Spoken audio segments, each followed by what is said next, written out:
First of all contract क्यों जरूरी है? कॉन्ट्रैक्ट इसलिए जरूरी है, contract is necessary to reduce the controversy during the event between the client and the event.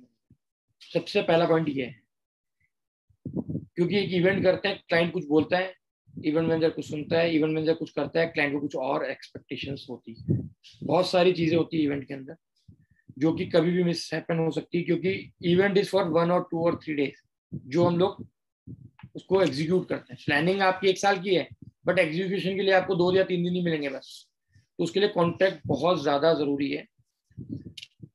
First come to the wedding planning. Contract किस में करते हैं? Proper agreement, either in a mail conversion, stamp paper और company letter है। एक proper आपका written में होना चाहिए contract between the event manager and the client. Sir example मैं बता रहा हूँ आपको, सर्विस प्रोवाइडर आपके जो भी हैं, एक वेडिंग की बात करते हैं, फ्लावर डेकोरेटर्स हैं, आप कार रेंटल्स ले रहे हैं, साउंड लाइट अरेंजमेंट है, रिसेप्शन कोऑर्डिनेशन है, ट्रांसपोर्ट मैनेजमेंट है, टेंटेज है, लाइट वाला है, एवरीथिंग जो भी आपके वेंडर्स हैं उनके बीच में आप अगर कांटेक्ट करवा रहे हैं क्लाइंट से डायरेक्ट तो बहुत ही बेटर है। आप अपनी, क्योंकि we are event managers, we are not doing the project on turn की। बेसिकली ये बहुत बड़ा फर्क है। हम लोग ले रहे हैं इवेंट मैनेजमेंट की फीस कि sir we I am charging 2 lakh rupees, मैं आपका कॉन्टेक्ट इससे करवा रहा हूँ और मैं अपना मैनेजमेंट कर रहा हूँ सर, ठीक है। बट हम लोग क्या करते हैं, इवेंट पूरा लेते हैं कि सर मैं आपका पूरा काम 10 लाख में कर दूंगा। तो अगर आपने ये बोला कि मैं पूरा काम 10 लाख में कर दूंगा तो आप अपना कॉन्ट्रैक्ट अपने वेंडर से कीजिए।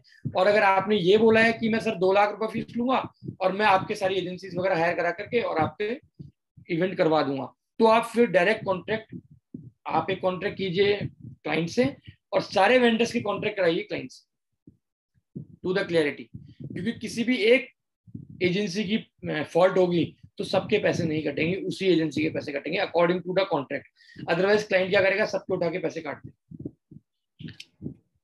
सेकंड, ये भी एग्जांपल है, आपने कोई भी वेडिंग का कॉन्ट्रैक्ट 25 लाख रुपए में लिया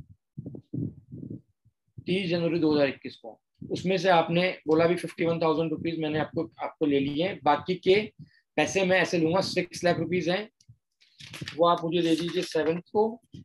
उसके बाद 1 को आपने 30 जनवरी को आपका इवेंट है, 1 को आपने 6 ले लिए हैं, 15 को 6 ले लिए हैं, 25 को आपने ले लिए हैं 6 लाख रुपए, आपके 18,51,000 रुपए आ चुके हैं। अब आपका रेस्ट अमाउंट जो है उसके लिए आप क्लियरली पॉइंट डालो, balance payment cash on the date of event.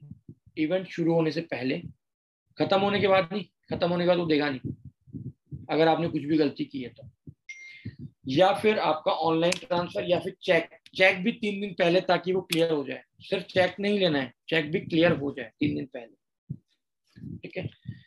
और एडिशनल एक्सपेंसेस, क्लाइंट ने बोला मेरे नोन आए हुए हैं, इनको आप एयरपोर्ट से पिक अलग से करा लो, वो आपके पास नॉलेज में नहीं है, उसके आपके 1,000 रुपए लग गए, ऐसे अनसीन एक्सपेंसेस बहुत होते हैं, वो भी प्रायर पहले ले लेनी चाहिए।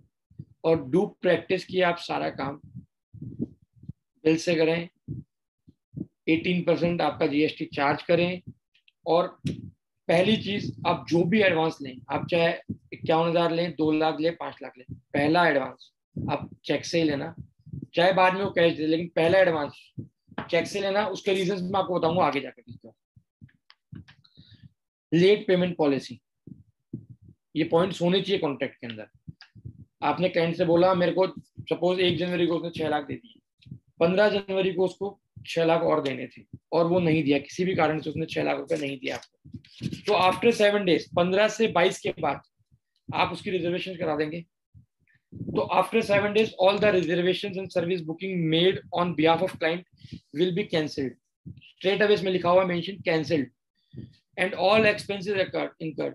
आपने जो पेमेंट वेंडर्स को दे दिया है वो क्लाइंट देने के लायबल होगा।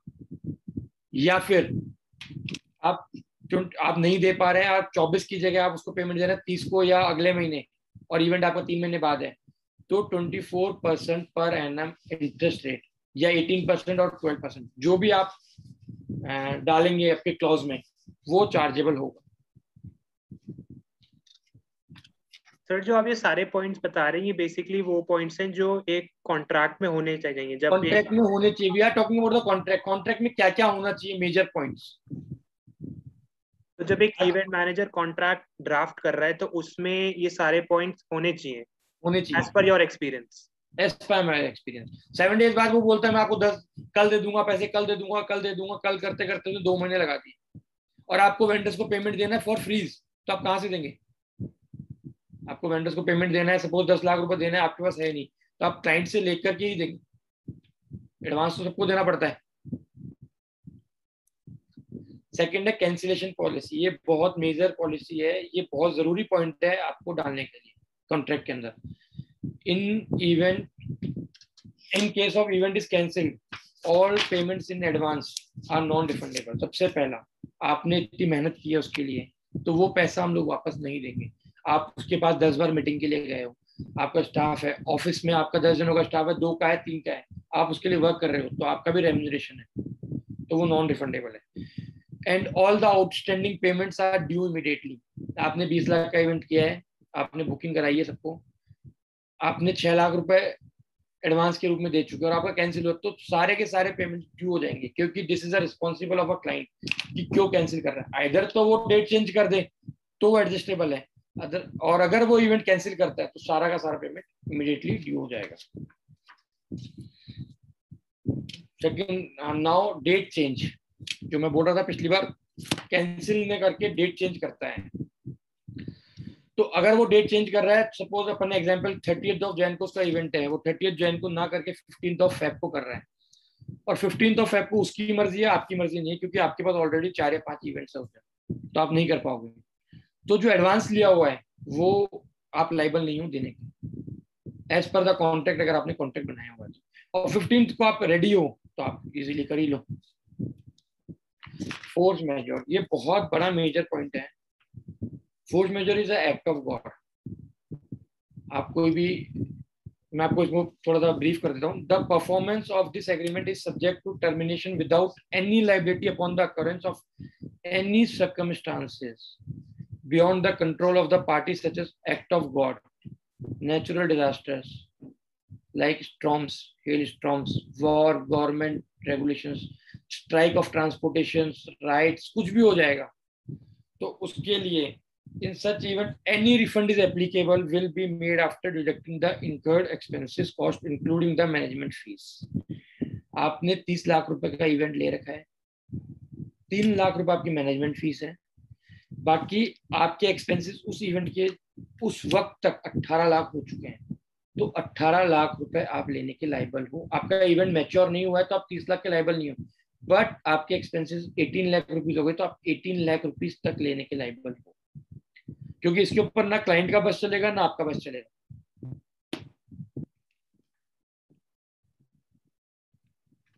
Next is liability. क्लाइंट ने अपनी तरफ से कोई भी एजेंसी हायर की,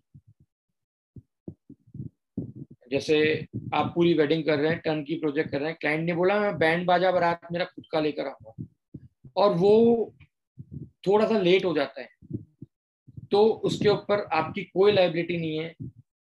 कोई इंसिडेंट हो जाता है, कुछ आग लग जाती है आपके ड्यूरिंग द इवेंट, इंश्योरेंस इसलिए जरूरी होता है, इसमें पॉइंट डाला हुआ है मैंने।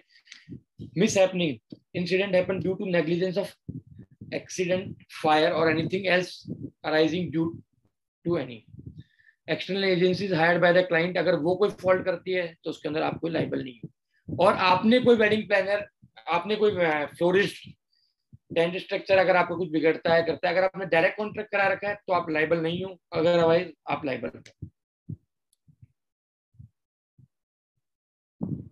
अच्छा, एक पॉइंट और है, all agency are carefully chosen and hired. इसमें वर्ड देखिए, carefully chosen and hired by the wedding planner to ensure no risk of accident और अनटूवर्ड इंसिडेंट अराइजेस।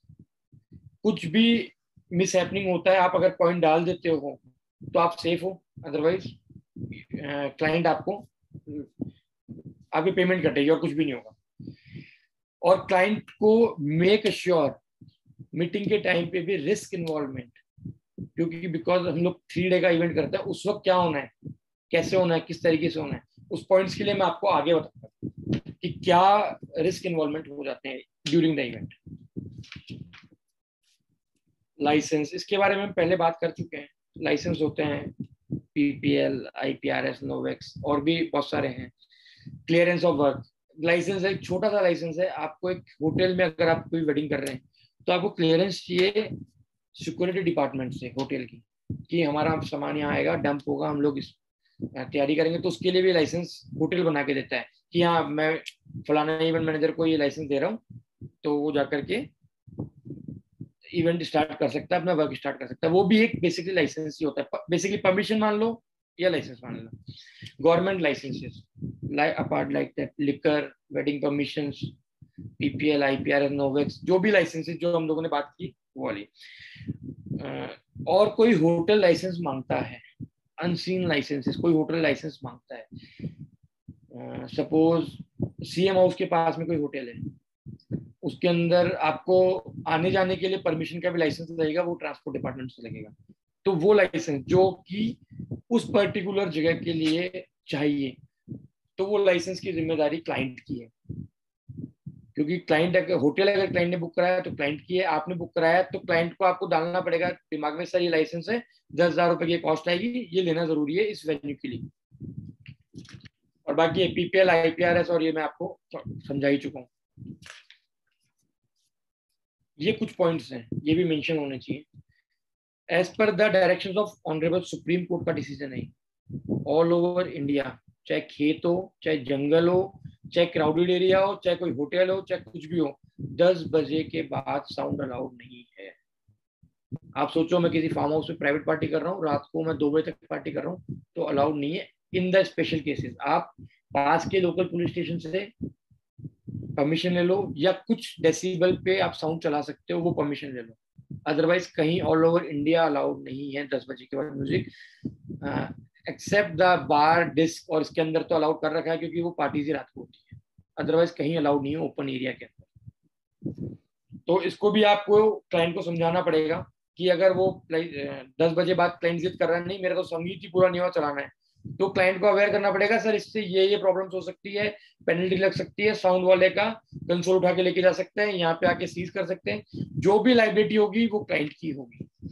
क्योंकि अक्सर देखते हैं हम लोग, तो एक्सपीरियंस से बात कर रहे हैं, क्लाइंट बोलता है एसपी मेरा जानकार है, जब एसपी तो आता नहीं है ना, रात को 2 बजे फोन उठाता है वो, तब तक लोकल पुलिस आकर के सारा सामान समेट के ले जाती है। तो फिर वो क्या होता है, वेंडर क्या बोलता है, इवेंट मैनेजर आप कराओ, आप कराओ, आप कराओ। नाउ कुछ और पॉइंट्स हैं। Wedding planner should not liable in the delays of production.